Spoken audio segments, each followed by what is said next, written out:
Vendetta è questa la parola chiave emersa dall'incontro di questa mattina a Palazzo Balbi. Per la prima volta in Canal Grande ad essere accolto è stato un presidente della Lombardia, Roberto Maroni, non ancora insediato e già impegnato a gettare le basi per l'asse del nord, tutto a trazione leghista, la macro regione come lui stesso l'ha definita. E i due presidenti, Luca Zaia per il Veneto e Maroni, hanno già firmato la loro prima dichiarazione di guerra. Destinatario il governo, questo o quello che ci sarà poco cambia. Si cambia il patto di stabilità, ecco, e noi siamo disposti ad andare fino in fondo, perché noi garantiamo come regione il buon governo delle nostre regioni e quindi delle nostre comunità.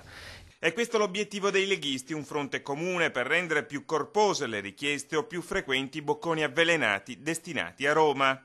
Se l'allentamento non c'è, noi siamo disposti a sostenere l'azione dello sfondamento del patto, che se fatta come blocco delle regioni del nord significa veramente creare la detonazione. Con quella che i presidenti di Veneto e Lombardia definiscono una battaglia di civiltà, l'auspicio di arrivare ad una modifica sostanziale del patto di stabilità dall'inizio di gennaio, esteso anche ai comuni sotto i 5.000 abitanti.